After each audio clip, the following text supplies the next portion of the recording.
Officer Ryan Collins stood near the entrance of the Grand Hotel ballroom, tugging at the collar of his uniform. At 28 years old with 4 years on the force, he wasn't usually uncomfortable in his police uniform. But tonight was different. The spring charity gala was filled with the city's elite, and he'd been assigned to security detail rather than his usual patrol.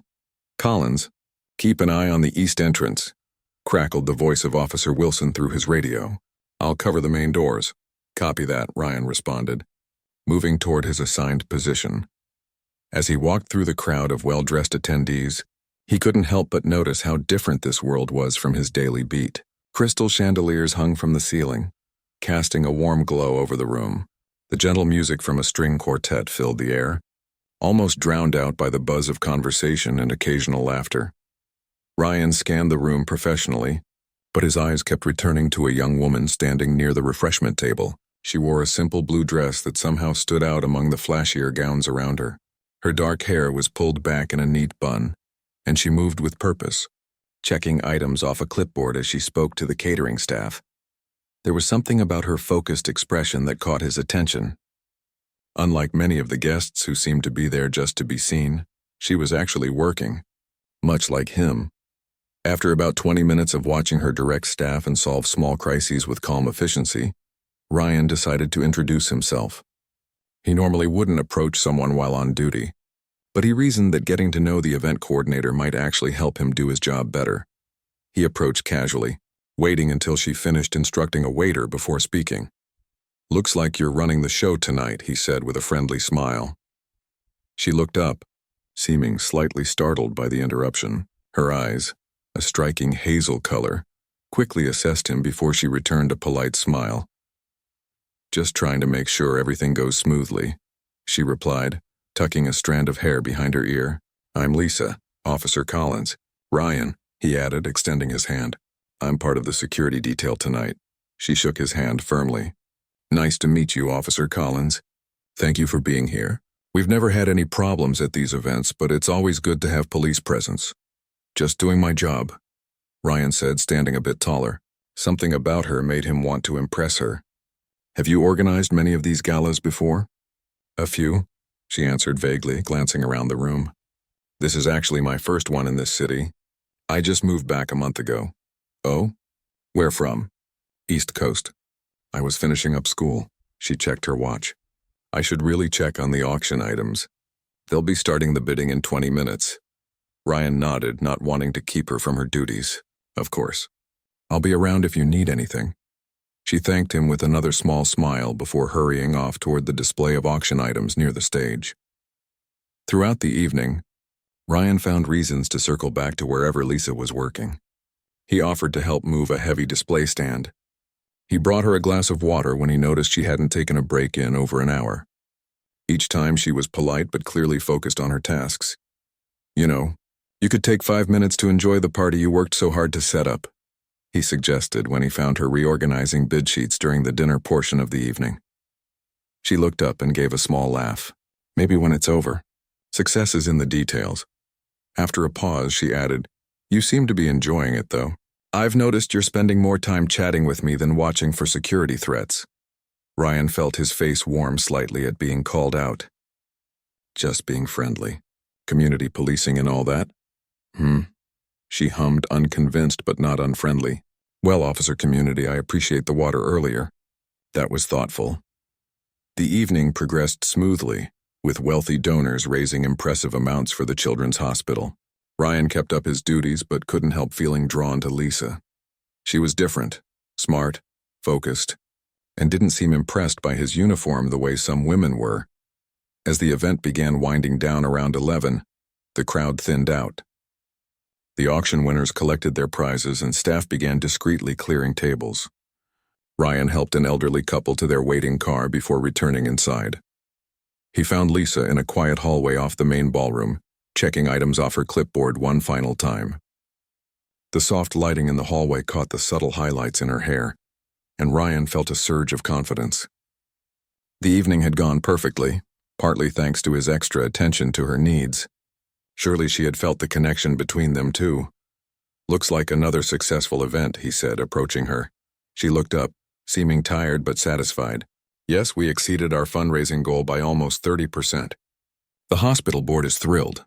You did an amazing job, Ryan said, stepping closer. The whole night was perfect. Thank you, she replied, her expression shifting slightly as she noticed his proximity. She took a small step back. It was a team effort. You're being modest, he insisted. I watched you all night. You were the one making everything happen. Something in his tone made her glance at her watch. Well, I should finish up here. The cleanup crew needs these final instructions. Ryan wasn't ready for the conversation to end. In his mind, they'd been building toward something all evening. The way she sometimes smiled at his jokes, how she'd remembered his first name. These were signs, weren't they?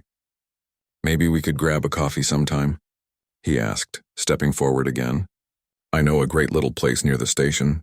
Lisa's expression became more guarded. That's very nice of you, Officer Collins, but I don't think that would be appropriate. Ryan wasn't used to rejection. His confidence, usually one of his strengths, led him to misread her professional politeness as playing hard to get.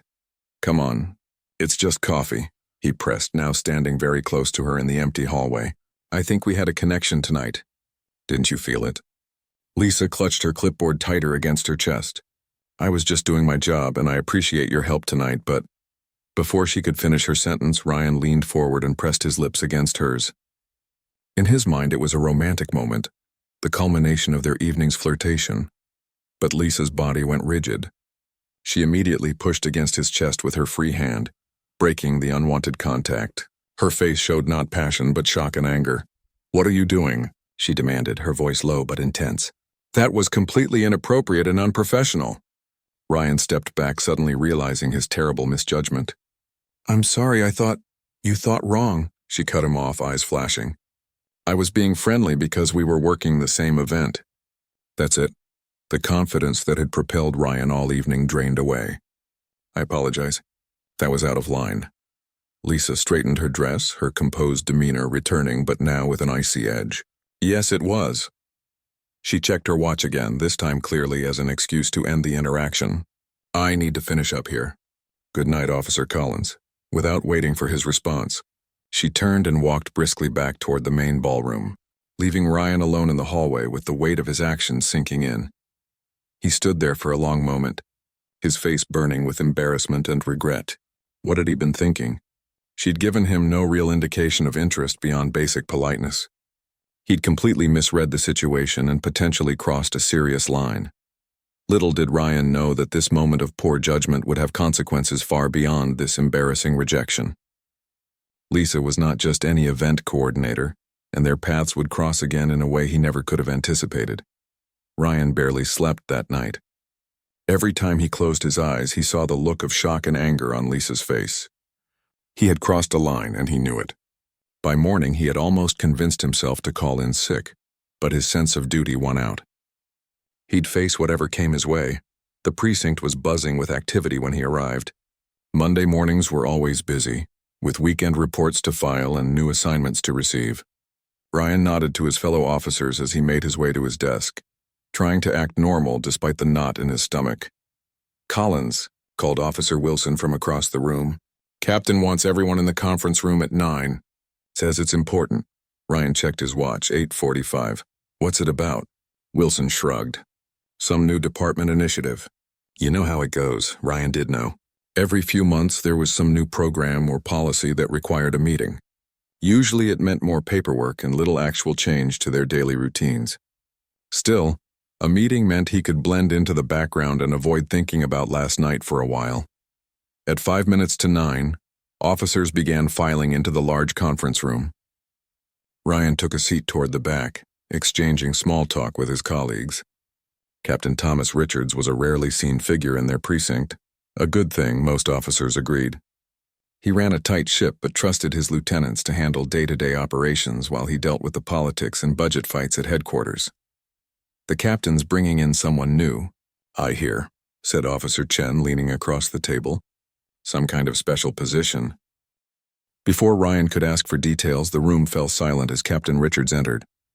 Tall and imposing with salt and pepper hair, the captain had the kind of presence that commanded attention without effort. But it wasn't the captain who caused Ryan's heart to stop. It was the person who walked in behind him. Lisa. She looked different today, her hair loose around her shoulders, wearing a crisp navy blazer and matching pants instead of last night's blue dress. But it was unmistakably her. Their eyes met for a split second before she looked away, her expression giving nothing away. "Good morning, everyone," Captain Richards began, his deep voice filling the room. "I appreciate you all making time for this meeting. As you know, our department has been under increased scrutiny from City Hall regarding community relations and transparency." Ryan barely heard the words. His mind was racing. What was Lisa doing here? Was she filing a complaint against him? His career flashed before his eyes. 4 years of building a solid reputation potentially ruined by one stupid moment.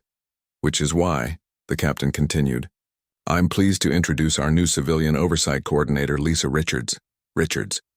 The same last name as the captain. Ryan felt the blood drain from his face. Lisa recently completed her law degree with a focus on public policy and has been working with the mayor's office to develop this new position, the captain explained with unmistakable pride in his voice. "She'll be reviewing our procedures, handling community complaints, and helping us improve our relationship with the public." Lisa stepped forward, her posture perfect, her voice clear and professional. "Thank you, Captain. And thank you all for having me. I know that adding civilian oversight might seem challenging, but I want to assure you that my goal is to support your work while ensuring we're meeting the community's expectations." Ryan couldn't breathe. He'd forced himself on the captain's daughter, the boss's daughter, and now she was going to be working in their precinct, in a position of authority over their conduct. "Lisa will have an office down the hall," Captain Richards was saying. "Her door will always be open for your questions or concerns, and I expect each of you to give her your full cooperation." Several officers nodded. Others looked skeptical. Civilian oversight was rarely popular among the rank and file. But all Ryan could think was that his career was over. As the meeting ended and officers began to disperse, Ryan remained frozen in his seat. He should approach her, apologize again, beg for discretion, but what could he possibly say that wouldn't make things worse? Captain Richards was introducing Lisa to the senior officers now. Ryan watched as she shook hands with Lieutenant Patel and Sergeant Rodriguez, smiling confidently, every inch a professional. Collins. Ryan nearly jumped at the sound of his name. Officer Wilson was standing next to him, eyebrows raised. "You okay? You look like you've seen a ghost." "I'm fine," Ryan managed. "Just didn't sleep well." Wilson looked unconvinced but shrugged. "Well, better pull it together. The captain's daughter watching our every move? That's going to be a nightmare." Ryan nodded numbly and stood up. He needed to get out of this room, to think, to breathe. But as he turned to leave, he found himself face to face with Captain Richards. "Officer Collins," the captain said, "I don't believe you've met my daughter officially." Time seemed to slow down as Lisa turned toward them. Her face was a perfect mask of professionalism, but Ryan could see the tension around her eyes. "Actually, Dad," she said, her voice steady, "Officer Collins and I met briefly at the charity gala last night. He was part of the security detail." Ryan swallowed hard. "Yes, sir. I was assigned to the event." Captain Richards nodded approvingly. "Good, good. Lisa has been living on the East Coast for school, so I'm glad she's getting to know our officers." The irony of his words made Ryan feel sick. "If you'll excuse me," Lisa said, "I should get settled in my new office." "Of course," her father replied. "Collins, why don't you show Lisa where the break room is on your way back to your desk? Make her feel welcome. It wasn't a request."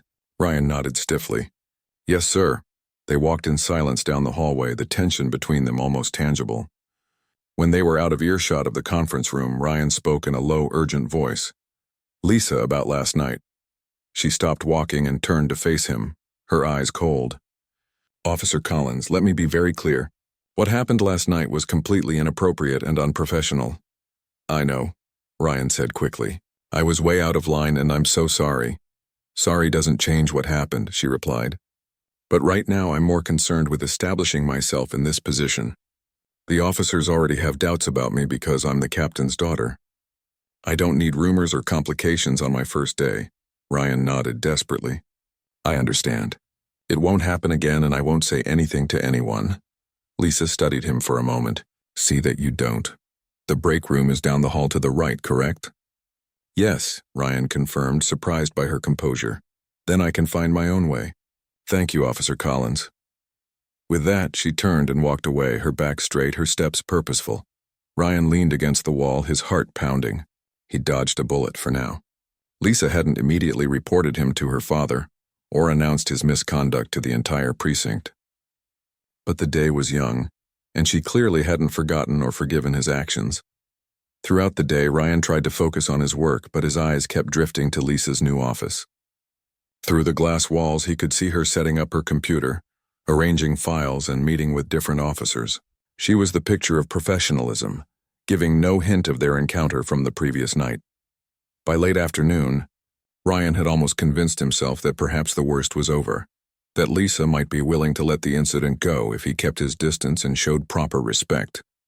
Then, just before his shift ended, Ryan's phone buzzed with an email notification from lrichardscitypolice.gov subject, meeting request body, Officer Collins. Please report to my office tomorrow at 9 a.m. to discuss a formal complaint. This is a private matter. Lisa Richards, Civilian Oversight Coordinator. Ryan stared at his phone in disbelief. She was going forward with a complaint after all. Everything he'd worked for, his reputation, his position, his future in the, department, was suddenly hanging by a thread, and there wasn't a thing he could do about it except show up tomorrow and face the consequences of his actions. Ryan arrived at the precinct 30 minutes early the next day. He hadn't slept more than an hour or two, his mind racing with worst-case scenarios. Would he be suspended, fired? Would criminal charges be filed? The weight of his actions pressed down on him with every passing hour. The building was quiet this early, with only the night shift still wrapping up. Ryan made his way to the break room and poured himself a cup of coffee with shaking hands. He had rehearsed what he would say to Lisa at least 100 times during the night, but nothing sounded right. How could he explain away something so clearly wrong? At precisely 8:55, Ryan knocked on Lisa's office door. Through the glass, he could see her reviewing documents at her desk. She looked up, her face professional and unreadable, and motioned for him to enter. "Officer Collins," she said as he closed the door behind him. "Please have a seat." Ryan sat in the chair across from her desk, his back straight, hands resting on his knees. He felt like he was back in school, waiting for the principal to hand down punishment.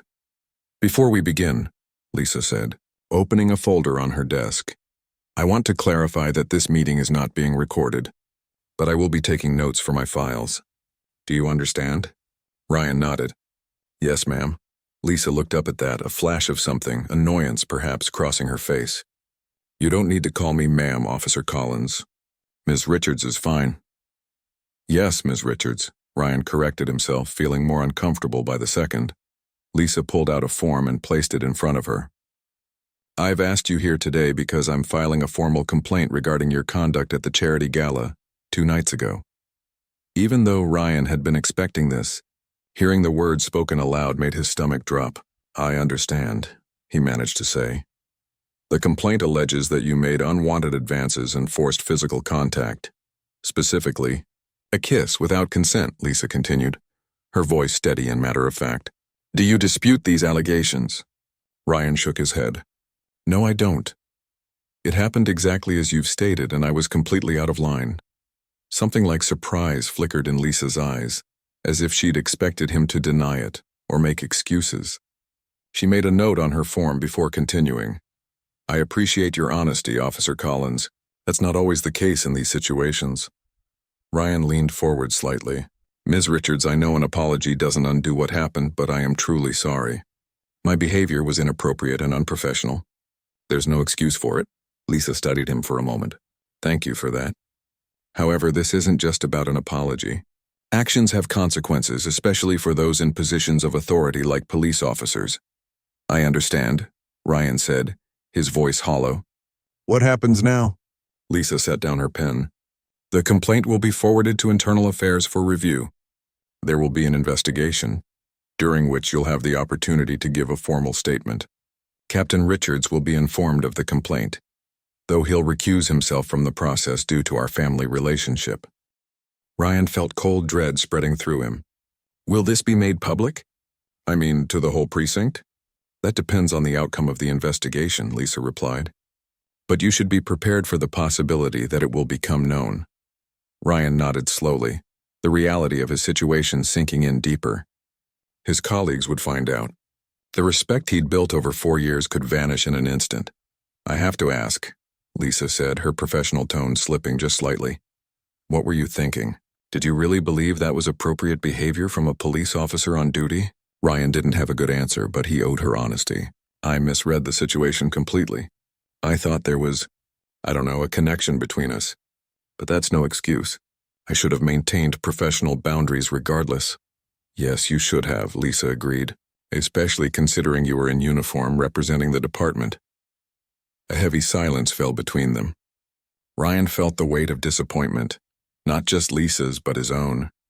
He'd always prided himself on being one of the good ones, an officer who did the job right. Now he wasn't sure who he was anymore. "Can I ask you something?"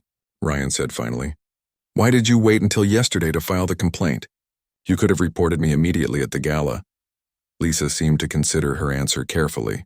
"I needed time to think, to decide the best way to handle it. And honestly, I wanted to see what kind of officer you were day to day before making a decision that could end your career." Ryan looked up sharply. "Could? So you're not definitely recommending termination?" "That's not my decision to make," Lisa said. "I'm filing the complaint because what happened was wrong and needs to be addressed through proper channels. The outcome will depend on the investigation, your record, and how you handle yourself going forward." A small spark of hope flickered in Ryan's chest. Maybe all wasn't lost. Maybe there was a path to redemption. "What can I do?" he asked. "To make this right, I mean." Lisa closed the folder and folded her hands on top of it. "Take responsibility. Be honest during the investigation. And understand that this isn't just about you and me. It's about a pattern of behavior that's all too common in law enforcement. The way some officers think their badge gives them special privileges or exempts them from normal social boundaries." Ryan hadn't thought of it that way before, that his actions were part of a larger problem. The realization made him feel even worse. "I understand," he said quietly, "and I truly am sorry." Lisa nodded, then glanced at her watch. "I believe we're done here for now. You'll be notified when Internal Affairs is ready to take your statement." Ryan stood, uncertain what else to say. As he reached for the door handle, Lisa spoke again. "Officer Collins, my father doesn't know about what happened at the gala. Not yet anyway." Ryan turned back, surprised. "You haven't told him?" Lisa shook her head. "No. As I said, he'll need to recuse himself from the investigation. But eventually he will find out." The implication was clear. Captain Richards would be furious when he learned what had happened to his daughter. Ryan swallowed hard. "I understand. Thank you for handling this professionally." Lisa didn't respond, and Ryan left her office feeling like he'd aged 10 years in the span of a 15-minute meeting. The rest of the day passed in a blur. Ryan went through the motions of his shift, avoiding his colleagues' eyes, dreading the moment when everyone would know what he'd done. By afternoon, a message came through that he was to report to Internal Affairs the following morning. Word traveled fast in the department, and already people were giving him curious looks, wondering why IA wanted to see him. Officer Wilson caught up with him in the parking lot at the end of the day. "Hey Collins, what's going on? I heard IA's asking for you." Ryan hesitated. Part of him wanted to confide in someone, to explain his side of things. But Lisa deserved better than to have her complaint become precinct gossip. "Just a procedural thing," he said vaguely. "Nothing to worry about." Wilson didn't look convinced. "If you say so. But if you need backup, let me know." "Thanks," Ryan said, genuinely appreciative of the offer, even though he knew this was one situation where backup couldn't help him. As Ryan drove home, his phone rang. The caller ID showed Captain Richards. His heart nearly stopped. With trembling fingers, he answered. "Collins," he said, trying to keep his voice steady. "Ryan," came the captain's deep voice. "I need you in my office first thing tomorrow before your IA meeting." So he knew. "Yes, sir," Ryan replied, his mouth dry. "And Collins?" The captain's voice had an edge Ryan had never heard before. "Don't be late." The call ended, leaving Ryan with the sinking feeling that tomorrow would be even worse than today.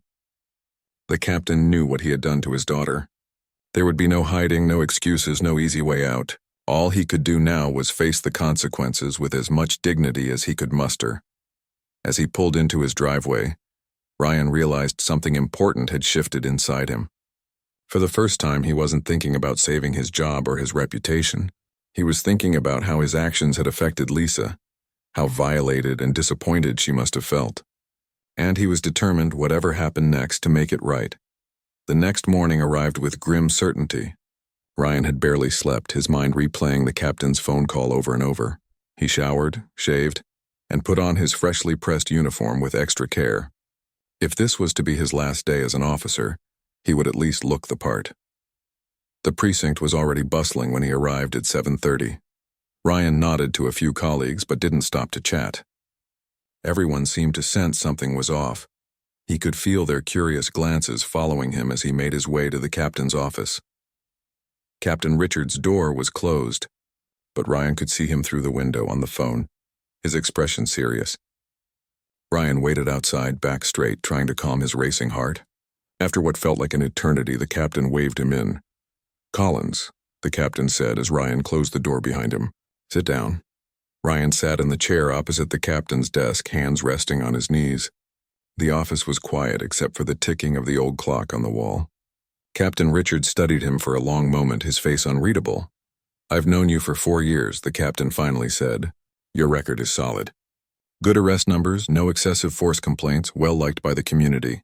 You've always struck me as one of our more level-headed officers."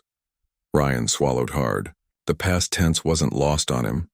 "So imagine my surprise," the captain continued, his voice growing colder, "when I learned that you forced yourself on a young woman at the charity gala, a woman who happens to be my daughter. There it was. No hiding, no pretending. Sir, The captain held up his hand, cutting Ryan off. "I'm not finished."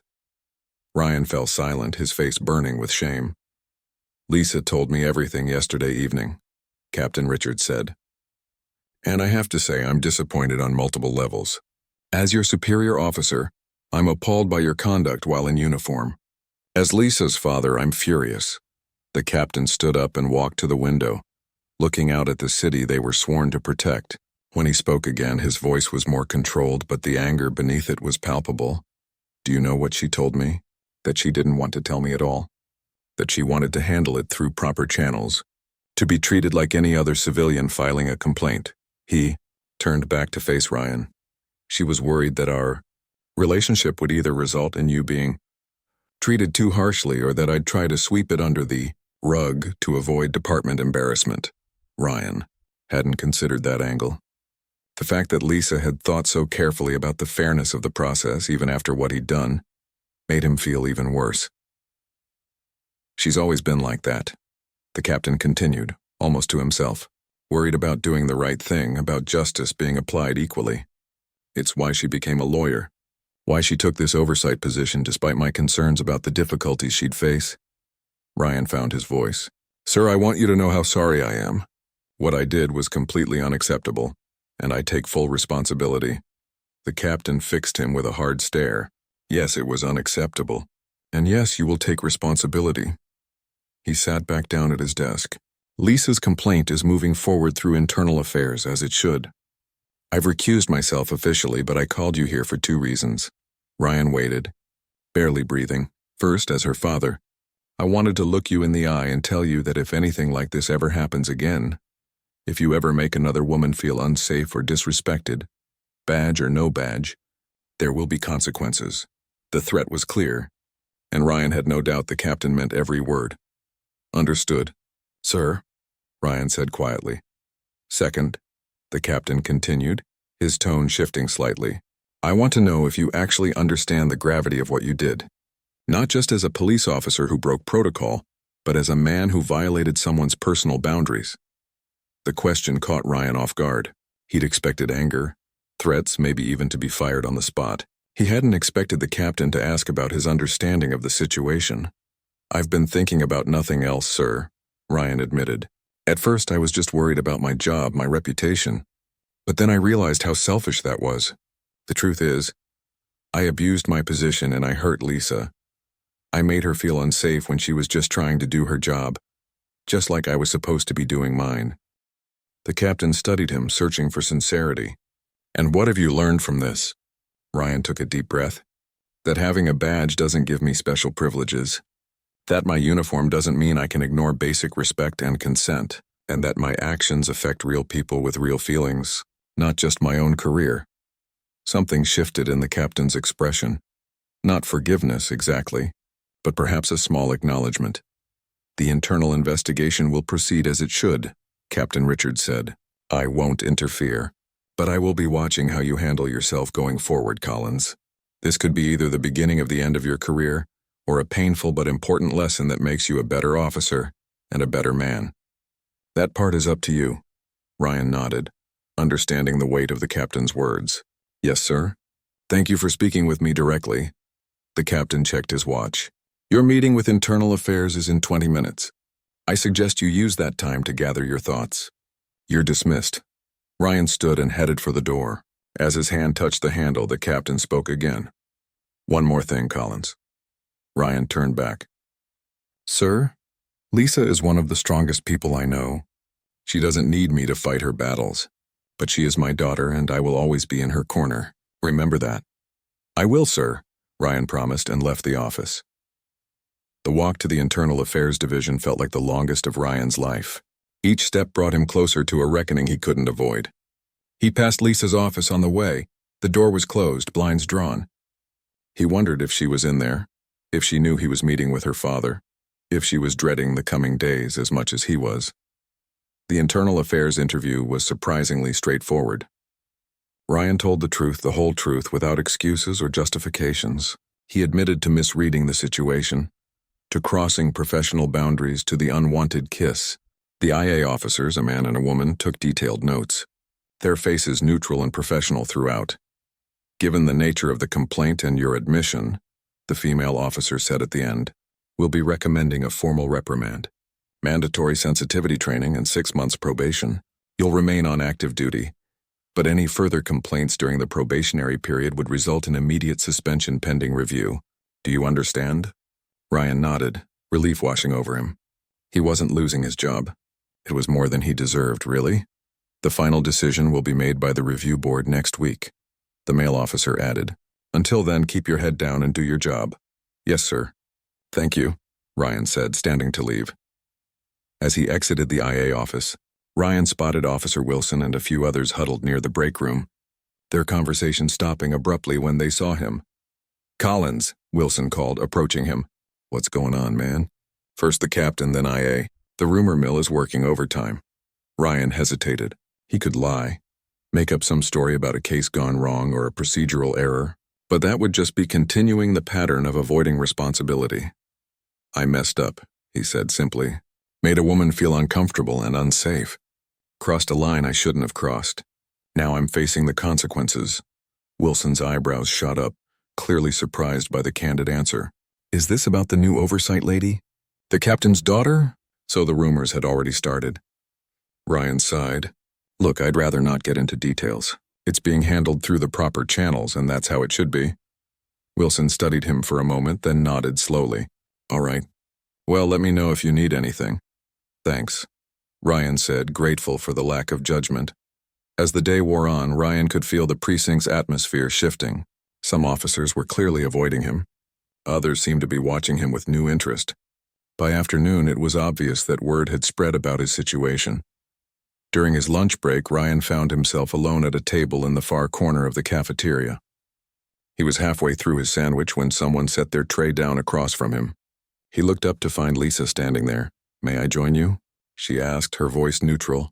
Ryan nearly choked on his sandwich. Of course, he managed to say. Lisa sat down, seemingly unaware of the curious glances from officers at nearby tables. I heard you met with IA this morning. Ryan nodded. I did. I told them everything, exactly as it happened. That's good, she said, taking a small bite of her salad. Honesty is important in these situations. They ate in silence for a moment, the awkwardness between them almost tangible. Why are you sitting with me? Ryan finally asked. After what I did, I'm the last person you should want to be around. Lisa set down her fork and looked him directly in the eyes. Because avoiding you would just create more drama and speculation. Because I'm here to do a job, not to hold personal grudges. And because how we handle this situation will set the tone for how harassment complaints are treated in this precinct going forward. Ryan was struck by her professionalism, her ability to see the bigger picture even in a painful personal situation. "I spoke with your father this morning," he said quietly. "I know," Lisa replied. "He told me. He cares about you a lot." A small smile crossed Lisa's face. "He does, but he also respects that I can fight my own battles." Ryan nodded, understanding dawning. "You really want to change things here, don't you? This isn't just a job for you." "No," Lisa agreed. "It's not just a job. Every complaint that gets swept under the rug, every boundary that gets crossed without consequence, it all adds up to a culture where people don't feel safe or respected. I want to help change that." For the first time, Ryan saw Lisa not just as the captain's daughter or the woman he had wronged, but as someone with purpose and conviction. Someone trying to make a difference in a system that desperately needed change. "I want to help," he said suddenly, surprising even himself. Lisa looked skeptical. "Help?" "With changing the culture," Ryan clarified. "I've been part of the problem. Maybe I can be part of the solution too."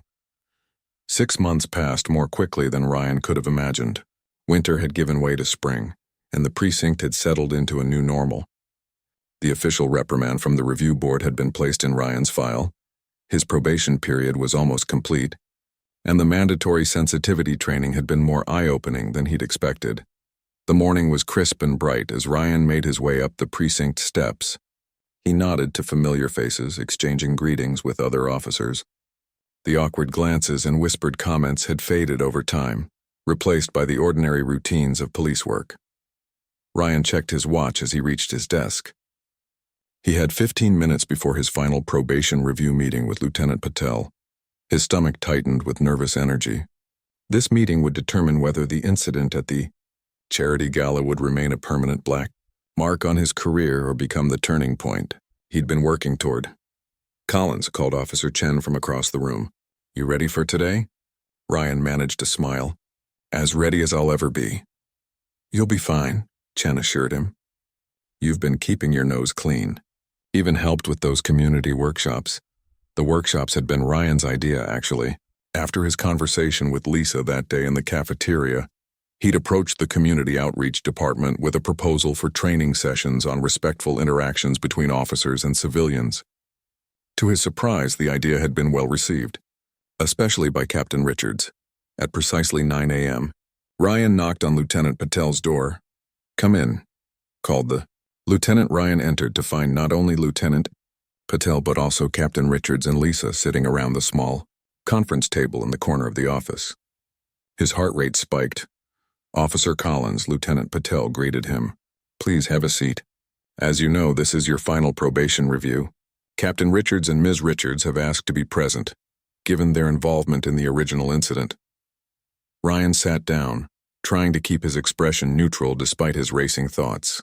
Was this a good sign or a bad one? Lieutenant Patel opened a folder in front of him. "I've reviewed your performance over the past 6 months, as well as the reports from your sensitivity training instructor. I've also spoken with several of your colleagues and community members you've interacted with during this period." Ryan waited, barely breathing. "Your record during probation has been exemplary," the lieutenant continued. "No complaints, positive feedback from the community, and full participation in the required training. Your initiative with the community workshops has been particularly noted." Ryan glanced at Lisa, who was watching him with an unreadable expression. "Based on this review," Lieutenant Patel said, "I'm recommending that your probation be concluded successfully, with no further disciplinary action required." Relief washed over Ryan. "Thank you, sir." "However," Captain Richards spoke up, "before we close this matter entirely, I believe Ms. Richards has something to add." Ryan turned to Lisa, who straightened in her chair. "Officer Collins," she began formally, "as the Civilian Oversight Coordinator, I've been tracking the implementation of our new harassment policies over the past 6 months. The incident between us, while personal and regrettable, has actually provided valuable insights for our department's approach to similar situations." Ryan wasn't sure where she was going with this, but he listened attentively. "The way you've handled yourself during this period, taking full responsibility, engaging sincerely with the training, and using your experience to help others, has been a model for how these situations should ideally resolve," Lisa continued. I wanted to acknowledge that publicly. It was perhaps the last thing Ryan had expected to hear. "Thank you," he said softly. "That means a lot, especially coming from you." Lisa nodded, a small smile touching her lips. "I also want to note that your community workshop initiative has been so successful that we're expanding it to all precincts in the district next month. You've turned a negative experience into something positive for the entire department." Captain Richards cleared his throat. "Collins, when this incident first came to light, I told you it could either be the end of your career or a lesson that made you a better officer and a better man. I'm pleased to see you chose the latter path." "Thank you, sir," Ryan said, feeling a weight lifting from his shoulders. "I can't change what happened, but I've tried to learn from it. And that," Lieutenant Patel said, closing the folder, "is really all we can ask of anyone. Your probation is officially concluded. You're back to full duty status effective immediately." The meeting ended with handshakes all around. As they filed out of the lieutenant's office, Captain Richards pulled Ryan aside. "I have a new assignment for you," the captain said. "Given your recent work, I'd like you to take point on community relations for the summer festival next month. You'll be working closely with the civilian oversight team to ensure everything runs smoothly." Ryan recognized the trust being placed in him. "I won't let you down." "Sir?" "I know you won't," the captain replied, then walked away, leaving Ryan standing in the hallway. As Ryan turned to head back to his desk, he found Lisa waiting for him. "I didn't get a chance to say this in the meeting," she said, "but I wanted you to know that I see how hard you've worked to make things right. Not everyone would have done that." Ryan met her eyes, seeing in them not the anger of 6 months ago, but a cautious respect. "It was the least I could do. But thank you for saying so." Lisa hesitated, then said, "I'm heading to the community center this afternoon to set up for tomorrow's workshop. Could use an extra pair of hands if you're free." It wasn't quite an olive branch, but it was something close to it. "I'll be there," Ryan promised. The rest of the day passed in a blur of routine police work, but Ryan felt lighter than he had in months. The black cloud that had been hanging over him since that night at the charity gala was finally lifting. After his shift ended, Ryan drove to the community center. The building was quiet when he arrived, with just a few staff members preparing rooms for the next day's activities.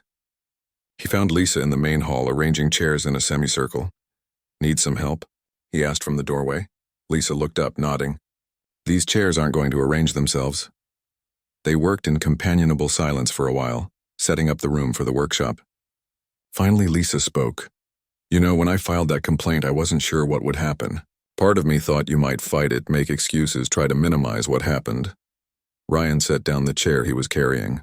"I thought about it," he admitted, "for about 5 seconds, but I knew it wouldn't be right." "A lot of men in your position would have done it anyway," Lisa pointed out, "especially with their career on the line." "Maybe," Ryan acknowledged, "but I'd like to think I'm not that kind of man anymore." Lisa studied him thoughtfully. "No, I don't think you are." They finished setting up the room and Lisa checked items off her clipboard. "Perfect," she said. "We should be all set for tomorrow." As they walked toward the parking lot, the setting sun cast long shadows across the pavement. Ryan stopped by his car, keys in hand. "Can I ask you something?" he said, turning to Lisa. She raised an eyebrow. "Sure. That day in the cafeteria when you sat with me even though everyone was watching and talking." "Why did you do that?" Lisa considered the question. "Because it was the right thing to do. Because avoiding you would have just fueled the gossip mill. And because," she paused, "because I believed that people can change if given the chance." Ryan nodded slowly. "Thank you for that chance. I know I didn't deserve it." "Maybe not," Lisa agreed. "But you've earned it since then." They stood there for a moment, the awkwardness of their first meeting long gone, replaced by something like mutual respect. "See you tomorrow at the workshop?" Lisa asked. "I'll be there," Ryan promised. As he drove home, Ryan reflected on the strange journey of the past 6 months. One terrible decision had nearly cost him everything: his job, his reputation, his self-respect. But facing that mistake head-on, taking responsibility for his actions, had led him to become someone better than he'd been before. The next morning, Ryan arrived at the community center early. The workshop room was still empty, the chairs waiting in their neat semicircle. He stood at the front of the room, reviewing his notes for the presentation on respectful community interactions. People began filtering in. Other police officers, community members, social workers. Captain Richards arrived, nodding approvingly at the setup. And then Lisa walked in, clipboard in hand as always, but with a genuine smile when she spotted Ryan. "Ready?" she asked, coming to stand beside him. Ryan looked out at the room full of people who had come together to learn, to improve, to build better relationships between police and the community they served. "Ready," he confirmed. As the workshop began and Ryan stepped forward to address the group, he caught Lisa's eye. She gave him an encouraging nod and he felt a surge of determination. This wasn't just about making amends for past mistakes anymore. It was about creating something better for the future. "Thank you all for coming today," Ryan began. "6 months ago, I made a mistake that taught me an important lesson about respect, boundaries, and accountability." His words filled the room, honest and heartfelt. In the audience, faces that had once looked at him with disappointment or suspicion now showed interest and engagement. And in the back of the room, Captain Richards stood with his arms crossed, a look of quiet pride on his face as he watched both his officer and his daughter helping to change the department for the better. It wasn't a perfect ending. Real life rarely offered those. But it was a new beginning. And sometimes, Ryan thought as he continued his presentation, that was even better.